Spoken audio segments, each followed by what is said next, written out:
Bonjour, j'espère que vous allez bien. Moi, je vais très bien par la grâce du Seigneur. Nous sommes aujourd'hui le mercredi 18 janvier. Je viens faire rapidement ce partage avant de m'endormir. Le Seigneur a mis dans mon cœur que je puisse faire ce partage. Sinon, je serais débordée. J'aimerais envoyer un message à une jeune sœur. C'est une sœur. Du moins, je sais que c'est une femme. Cet après-midi, j'étais en train de prier pour une bien-aimée. Il y a une bien-aimée qui m'avait écrit. Elle a été dans 2 foyers différents. Et d'après ce qu'elle m'a expliqué, elle s'est séparée de ces hommes-là parce qu'il y avait une incompatibilité par rapport à la religion. Elle m'a dit elle était chrétienne et qu'elle avait été forcée à devenir musulmane parce qu'elle s'était mise en couple avec un homme musulman et qu'elle n'avait pas pu supporter cette doctrine. Donc elle a premièrement rompu cette première relation et s'est mise dans une deuxième relation qui n'a pas marché. Et les raisons qu'elle m'a évoquées, c'est que elle ne pouvait pas vivre avec des hommes avec qui elle n'était pas en compatibilité en ce qui concerne les doctrines. Donc j'étais en train de prier pour cette jeune sœur parce qu'elle m'a dit, est-ce que ce serait de l'adultère si elle se remarie? Donc pendant que je priais pour cette bien-aimée, j'ai oublié son nom, je ne sais pas si elle est toujours en ligne, est-ce qu'elle est toujours connectée ou pas. Pendant que je priais pour elle, le Seigneur a mis dans mon cœur que je prie pour une dame. J'ai prié pour une dame. Le Seigneur a mis cela dans mon cœur. Et j'aimerais que tu puisses transférer ce message à cette personne-là. Je vais te faire la description de cette personne. Cette personne, dans son enfance, elle s'était lancée dans la musique. C'était un groupe musical. Et ils étaient tous jeunes. Ils étaient en train de chanter. Ils étaient beaucoup de petits jeunes qui étaient en train de chanter. Ils chantaient malheureusement pas pour la gloire de Dieu. Et quelques années plus tard, cette dernière malade, et quelques années plus tard, cette dernière a été très malade. Et jusqu'à présent, elle est toujours malade. Dans ce groupe de jeunes gens, la plupart, ils ont grandi, ils se sont casés, ils ont réussi, ils se sont mariés. Mais elle, sa situation est toujours très instable. Et le Seigneur était en train de me demander de prier pour elle. Et pendant que je priais pour elle, le Seigneur me disait que c'est l'ennemi qui a hypothéqué son avenir. Elle avait un avenir radieux. Mais l'ennemi a hypothéqué son avenir, raison pour laquelle elle est tombée malade. Et le Seigneur était en train de me dire, je l'aime. Plusieurs fois, je l'ai appelée à moi, mais elle est en train d'endurcir son cœur, mais je l'aime. Je lui ai dit, Seigneur, je ne sais même pas où est cette personne. Le Seigneur m'a juste dit, prie pour elle. Donc, je ne sais pas, est-ce que tu connais quelqu'un qui correspond à cette description? Cette personne a été dans le monde musical pendant un moment. Et ça avait commencé dans son enfance. Cette personne s'était lancée dans une carrière musicale depuis son enfance. C'était un groupe de plusieurs enfants qui chantaient. Et quelque temps plus tard, elle est tombée très malade. C'est une personne de sexe féminin. Quelques années plus tard, elle est tombée très malade. Mais les autres du groupe ont évolué, d'autres ont voyagé, se sont mariés, se sont casés. Mais on va dire que dans tout le groupe de ces jeunes gens-là, on va dire que c'est elle qui a vraiment vu son avenir être hypothéqué. Elle n'a pas vraiment pu terminer ses études normalement. Et ça fait longtemps qu'elle souffre. Je ne sais pas, est-ce que tu connais une personne qui correspond à cette description? Et si tu ne connais pas, c'est pas grave. Nous allons encore prier pour cette personne et pour toutes les personnes qui sont malades. Et le Seigneur pouvait me faire ressentir, je sentais l'amour que Dieu a pour cette personne. Je pouvais sentir l'amour dans mon cœur. Il était en train de me dire, je l'aime, je l'aime. Tant de fois, je lui ai tendu la main, mais elle ne veut pas accepter mon invitation. En fait, si cette sœur-là m'écoute, quand tu étais jeune, tu faisais de la musique. Mais quelque temps plus tard, vous avez même sorti des albums, vous avez fait des concerts, vous étiez dans un groupe musical. Tu étais encore une petite, tu étais encore une enfant. Aujourd'hui, tu es une personne adulte. Et ça fait un moment déjà que tu es malade. Tu fais plus la musique. En fait, à la limite, on a mis une pause à ta vie. J'ai dit au Seigneur, je ne peux pas lui dire que tu l'aimes parce qu'elle ne me croira pas. Je lui ai dit, Seigneur, même si je lui dis que tu l'aimes, je le lui ai dit. J'ai dit, elle ne me croira pas. J'ai dit, il faut que toi-même tu ailles te révéler à elle. J'ai dit, Seigneur, il faut que toi-même que tu ailles, que tu lui fasses sentir ce que tu m'as fait sentir. Cet amour afin qu'elle croie. J'ai dit, elle ne me croira pas. Il m'a dit tant de fois, j'ai envoyé des gens lui parler, mais elle continue d'endurcir son cœur. Et ma bouche s'est mise à parler. J'étais en train de dire des choses. Ma bouche a commencé à parler. En fait, Dieu était en train d'utiliser ma bouche pour parler. Sauf que je ne comprenais pas vraiment ce que je disais. Je ne comprenais pas vraiment ce que je disais, honnêtement. J'ai parlé pendant longtemps, mais c'était comme une sorte de... Je peux appeler ça transe, mais c'est comme si je perds le contrôle de ma bouche. Je perds le contrôle et j'ai parlé. Je parlais. Sauf que j'ai oublié ce que je parlais. La seule chose dont je me rappelle, j'ai entendu que il tombe, parlait ma bouche disait. Et cette phrase-là, ma bouche l'a répétée plusieurs fois. Il tombe du pont et je les récupère. Quelque chose comme ça. Il tombe, il tombe du pont, oui. Donc c'est comme si des gens étaient en train de marcher et ils étaient arrivés sur un pont. Et quand les gens tombent de ce pont, Dieu envoie des gens pour les récupérer, quelque chose comme ça. Et c'est ma bouche qui était en train de parler. Ma bouche était en train de parler indépendamment de ma volonté. Mais je pouvais voir, c'est comme si Dieu voulait dire que si quelqu'un tombe, lui, il peut sauver la personne. Il peut faire du bien à la personne. Et c'était pour cette personne-là qui est malade. Transmettez-lui ce message, s'il vous plaît. C'est une personne, c'est une femme. Ça fait longtemps qu'elle souffre. Elle est malade. Dans son enfance, elle a fait de la musique. Mais quelques années plus tard, elle est tombée très malade. Elle est tombée très malade. Et jusqu'à présent, son état de santé ne s'est pas stabilisé. Le Seigneur a vraiment mis dans mon cœur que je prie pour cette personne. Je ne sais pas comment contacter cette personne si ce n'est que par les réseaux sociaux. Si la description que je t'ai donnée, ça ressemble à quelqu'un, tu connais quelqu'un qui dans son enfance faisait de la musique, mais qui après a arrêté de faire la musique et arrêté même ses études parce qu'elle est tombée très malade. Et les autres personnes avec qui elle faisait de la musique, ces gens-là ont réussi, on va dire ça. Ils ont grandi, ils se sont mariés, ils ont eu des enfants, ils ont réussi. Mais pour cette dernière, les choses ne se sont pas passées. On va dire que c'est comme si la poisse était sur elle.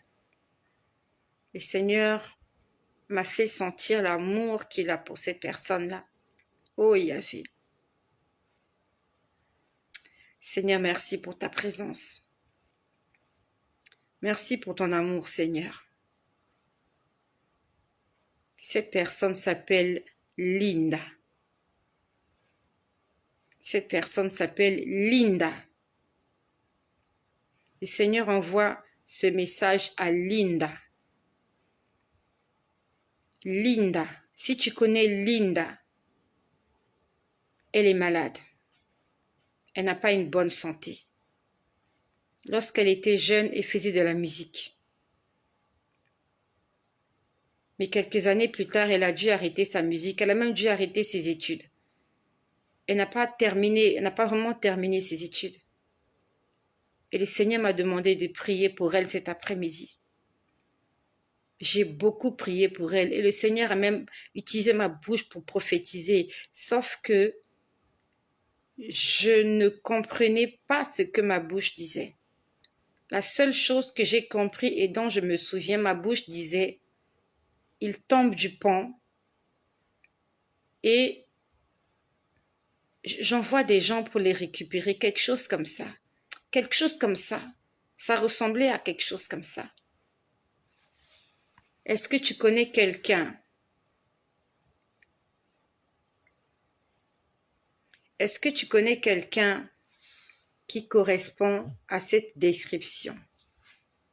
Est-ce que tu connais quelqu'un qui a ce nom-là? Linda. Linda, ça signifie amour en portugais. Je crois que c'est en portugais. Linda, ça signifie amour. C'est ça le prénom de cette personne. Linda. Je ne sais pas comment te faire, je ne sais pas comment t'envoyer, je ne sais pas comment te voir, je ne sais pas là où tu es. Le Seigneur Jésus-Christ a mis dans mon cœur aujourd'hui. Le Seigneur Jésus-Christ a mis dans mon cœur hier, 17 janvier, de prier pour toi, de prier pour ta guérison, de prier pour ton salut. Et le Seigneur m'a dit qu'il a plusieurs fois, il t'a plusieurs fois tendu la main, mais ton cœur est endurci. Il m'a dit que lorsque tu étais jeune, que tu as donné ta vie à Jésus, mais que c'est comme si c'était de l'amusement. Et ce jour-là, quand tu as donné ta vie à Jésus, Jésus a noté que tu lui avais donné ta vie, sauf que tu es reparti à l'idolâtrie. Tu es reparti à une doctrine que le Seigneur n'agréait pas. Et le Seigneur m'a fait sentir l'amour qu'il a pour toi. J'envoie ce message à Linda. Et j'ai dit au Seigneur tout à l'heure que tu ne me croiras pas. J'ai dit, Seigneur, elle ne croira pas que tu l'aimes parce qu'elle est en train de souffrir. J'ai dit, Seigneur, toi-même va là où elle est, va dans sa chambre. Va là où elle se trouve, sur son lit. J'ai dit, Seigneur, va te révéler à elle. Va lui parler toi-même. Je ne sais pas de quoi tu souffres, même si tu t'appelles pas Linda. Mais ce message est adressé à Linda. J'aimerais te dire que Dieu a un amour inconditionnel pour chacun d'entre nous. J'ai pu sentir cet amour. C'est quelque chose qui est difficile à expliquer. Vous pouvez le sentir comme la chair de poule, vous pouvez le sentir comme le froid, comme le chaud, mais quand vous le sentez, vous savez que c'est de l'amour. Ce n'est pas de la chaleur ni de la fraîcheur, ce n'est pas une chair de poule, c'est l'amour. Et Jésus aime cette personne de tout son cœur. Linda, Jésus t'aime de tout ton cœur. Là où tu te trouves, je ne sais pas si tu vas écouter ce message. Et je prie que le Seigneur te permette de tomber sur cette vidéo.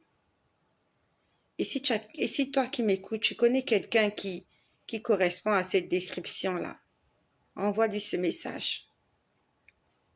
Linda, Jésus t'aime. Je ne peux pas jurer parce que la Bible me défend de jurer. Je ne dis que la vérité. J'ai senti l'amour qu'il a pour toi. Malgré le fait qu'il m'a dit qu'il te tend la main et que tu as toujours décliné son invitation. Jésus t'aime de tout son cœur.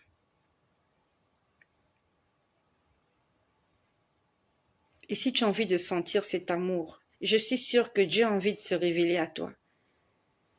Mais comme il a dit, chaque fois qu'il vient, la porte est fermée. Tu es en train d'endurcir son cœur. Il envoie des gens pour te parler. Il a envoyé des gens pour t'annoncer la bonne nouvelle. Mais tu n'es pas stable dans la décision que tu dois prendre. J'aimerais que si tu m'écoutes, que tu demandes à Jésus de te prouver que ce que j'ai dit, c'est la vérité. La preuve en est, jusque-là, tu as vaincu de la maladie. Tu as vaincu la mort, malgré la souffrance, malgré les difficultés, malgré les épreuves. Cette maladie ne t'a pas achevé, cette maladie ne t'a pas tué. Il y a des gens qui sont morts de Covid, des gens très affaiblis, des gens même en bonne santé. Toi, tu es toujours en vie. C'est parce que le Seigneur combat pour toi. Ce n'est pas par ta force, ni par l'efficacité des traitements que tu es toujours en vie. Parce que Jésus t'aime que tu es toujours en vie. Et Jésus-Christ a envie de faire quelque chose d'extraordinaire avec toi. Là où tu es. Ouvre ton cœur. Nous sommes de passage sur cette terre. Notre séjour sur cette terre est très bref. Il est très bref. Si tu as 30 ans, peut-être que tu n'atteindras pas tes 50 ans. Si tu as 40 ans, peut-être que tu n'atteindras jamais 60 ans. Tous les jours, les gens arrivent, tous les jours, les gens partent. Et chacun de nous a un jour où il arrivera et il y a un jour où il partira. Pendant qu'il est encore temps, réconcilie-toi avec le Père. Si aujourd'hui, tu entends sa voix et que tu es rassuré, que tu es convaincu que c'est la voix de Dieu qui t'appelle, n'endurcis pas ton cœur. Ne te bats pas avec cette voix. C'est la voix de ton Créateur, c'est la voix de ton Père. Et si tu as été touché par ce partage, je prie que l'amour de Dieu t'environne là où tu te trouves. Je prie au nom de Jésus que tu ressentes quelque chose dans ton corps, dans ton âme, dans ton esprit, dans ton fort intérieur. Je prie que tu puisses ressentir quelque chose, aussi petite soit-elle cette chose. C'est l'amour que Dieu a pour toi. Dieu nous aime vraiment. J'ai senti l'amour. C'était un amour tellement fort que la personne était prête même à mourir pour cette dame-là qu'on appelle Linda. J'ai senti que c'était un amour à la folie. Et c'est comme ça que Dieu aime chacun d'entre nous. Dieu nous aime tous de la même façon, exactement pareil. J'aimerais qu'on puisse prier ensemble. Nous allons demander pardon au Seigneur parce que nous avons plusieurs fois décliné son invitation. Il a toqué à la porte de notre cœur et nous avons endurci nos cœurs. Et même quand nous l'avons laissé entrer une fois, après nous l'avons chassé. Notre Dieu est un Dieu jaloux et il ne partage sa gloire avec personne. Et nous allons lui demander de venir dans nos maisons et de faire le ménage, de balayer, d'enlever tout ce qui ne glorifie pas son nom, tout ce qui nous rend tristes, tout ce qui nous angoisse, tout ce qui nous dérange. Il a dit, venez à moi et je vous déchargerai. Que le Seigneur nous décharge de ce fardeau que nous avons sur nos épaules. Seigneur, je te prie pour toutes les personnes qui sont là. Quelles que soient les raisons pour lesquelles ils sont venus cliquer sur ce lien, Seigneur, c'est toi qui les as attirés. Qui qu'ils soient, ils sont soit venus chercher leur salut, ou alors ils sont venus chercher leur condamnation. Mais je prie que la personne qui est venue écouter cette vidéo, qu'elle soit là pour le salut de son âme. Je prie, Seigneur, que toutes les personnes malades trouvent la guérison maintenant au nom de Jésus. Je demande pardon pour tous nos péchés, Seigneur. Nous avons péché contre toi et nous avons fait ce qui est mal à tes yeux. Et dans ton jugement, tu es juste et tu es droit, et tu rends à chacun selon ses œuvres. Seigneur, guéris toutes les personnes qui sont malades. Parce qu'à cause de la maladie, plusieurs ont perdu la foi. À cause des souffrances, plusieurs ne croient plus en toi. À cause de la pauvreté, de la famine, plusieurs ont renié ton nom. Seigneur Jésus, aie pitié. Aie pitié, Seigneur. Et je te prie pour Linda. Et je te prie pour toutes les personnes qui souffrent depuis longtemps.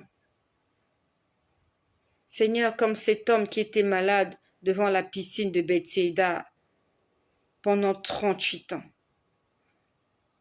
Il a chaque fois essayé de tomber dans l'eau lorsqu'il y avait un ange qui descendait pour remuer l'eau, mais jamais il n'arrivait à temps. Mais ce jour-là, tu t'es dirigé vers lui. Tu lui as dit, prends ton lit, lève-toi et marche. Seigneur, je prie que ce soir soit la soirée. Seigneur, je prie que ce soir soit la soirée de délivrance de quelqu'un. Que ce soir soit la soirée de salut pour quelqu'un. Que ce soir soit la soirée de restauration. La soirée du rétablissement. La soirée du miracle. La soirée de la résurrection. La soirée du baptême dans le Saint-Esprit. La soirée de la découverte de la vie, de la vérité et du chemin qui conduit vers le Père. Seigneur, que ta parole soit accompagnée par des prodiges, des miracles, Seigneur Jésus, de façon inexprimable, à telle enseigne que nous ne saurions comment l'expliquer. Que le miracle se passe dans la vie de quelqu'un, dans son corps, dans son âme, dans son esprit, dans les parties, les membres, les organes qui sont malades, affectés. Seigneur, agis puissamment, au nom de Jésus-Christ. Cet après-midi, avant que je ne prie pour cette sœur qui est malade, ça fait des années, avant que je ne prie pour elle,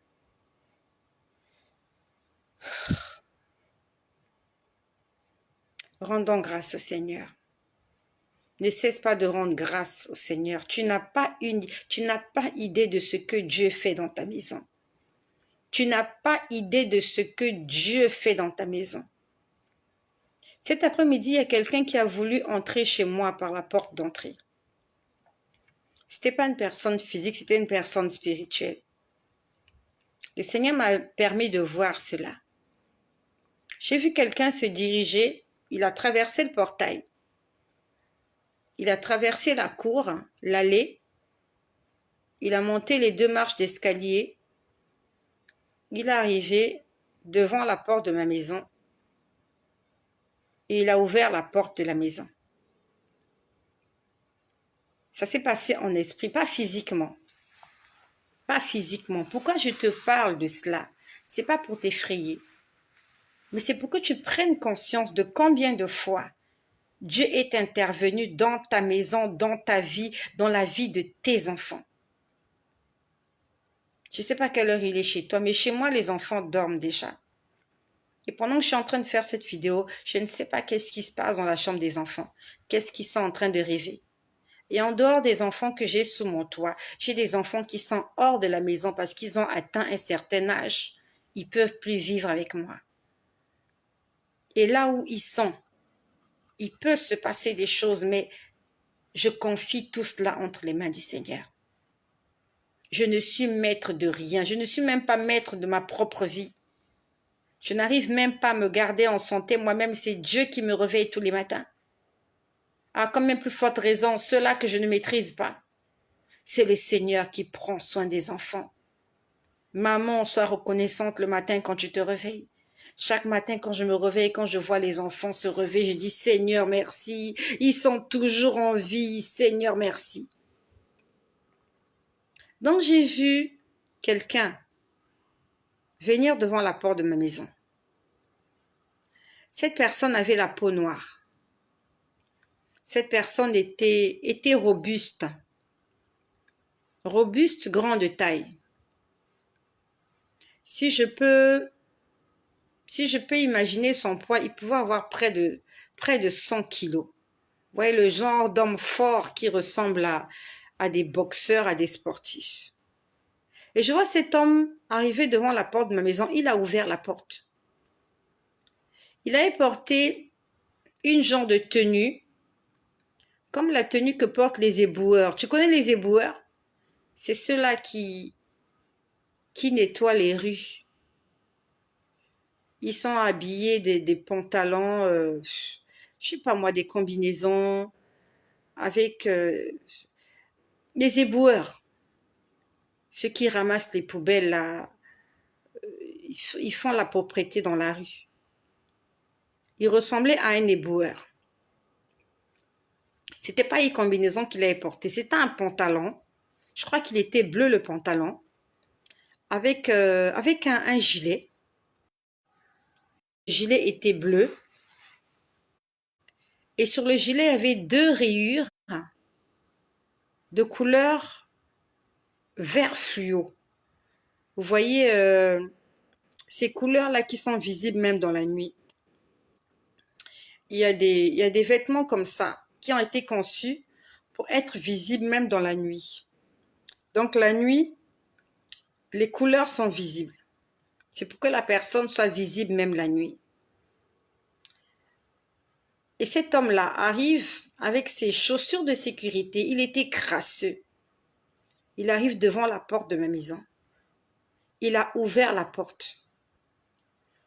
Et en esprit, je lui ai dit, tu n'entres pas chez moi.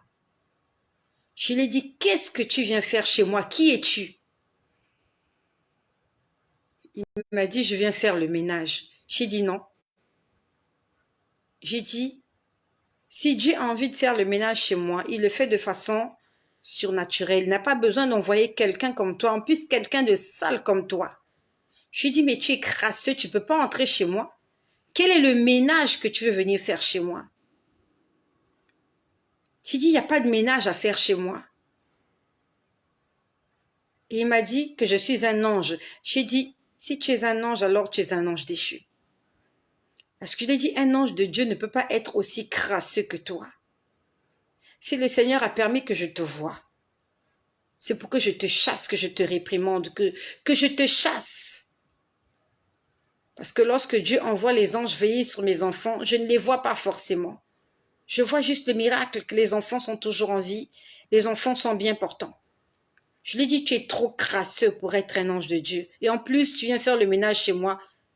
Où est ton balai? Tu vas faire le ménage avec quoi? Avec tes mains? Tu feras la serpillière avec ta langue? Je l'ai chassé.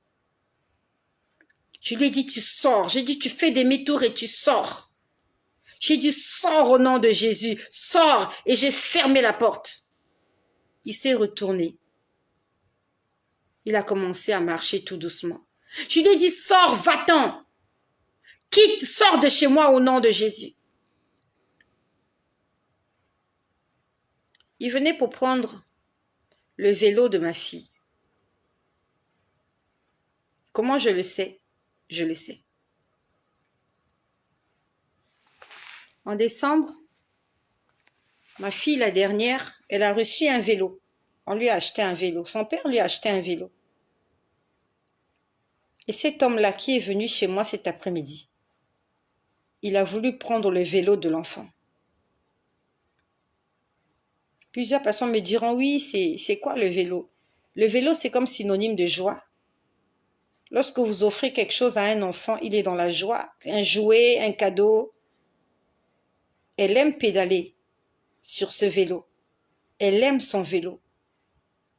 Et tout à l'heure, même quand je fermais les portes, le vélo était dehors à la véranda. Elle est vite sortie pour faire entrer son vélo dans la maison. Parce qu'elle a peur qu'on le vole à l'extérieur. Ça veut dire qu'elle tient à son vélo. Et si aujourd'hui elle perd son vélo, elle sera malheureuse. Il était venu pour une mission, c'est pour arracher la joie de ma fille. Mais gloire soit rendue à Dieu. Gloire soit rendue à Jésus. Et ils peuvent venir comme ça tous les jours. Tu les chasses, ils vont revenir. Demain, après-demain encore et encore, raison pour laquelle nous devons tenir ferme. Nous devons être toujours en état d'alerte. Nous devons être dans la prière, dans le jeûne. Nous devons être dans la concentration. Sinon, ils vont venir voler ta joie. Ils vont voler la joie de tes enfants.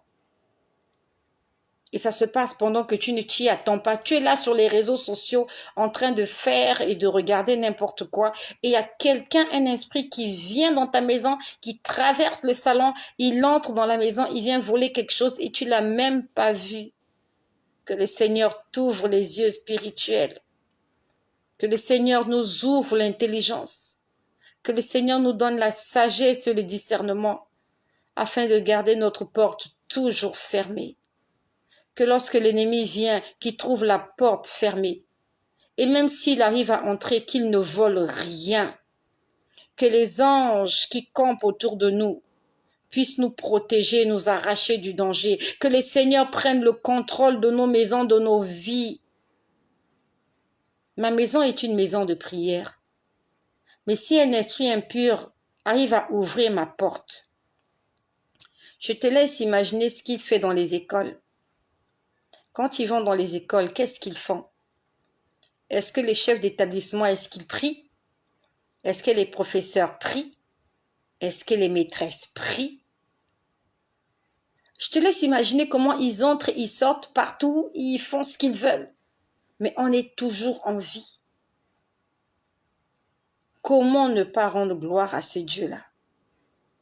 Comment ne pas rendre gloire à ce Dieu? Seigneur, merci pour la protection de ma maison.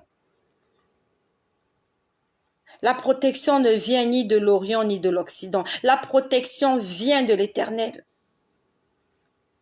Il mérite que nous puissions le servir. Dieu mérite que nous puissions l'adorer. Dieu mérite que nous puissions lui offrir des actions, des grâces, des louanges toute la journée non-stop. Il fait tellement pour nous. Et ce que nous voyons, et ce que nous ne voyons pas, et ce que nous ignorons, c'est au-delà de ce que nous pouvons imaginer.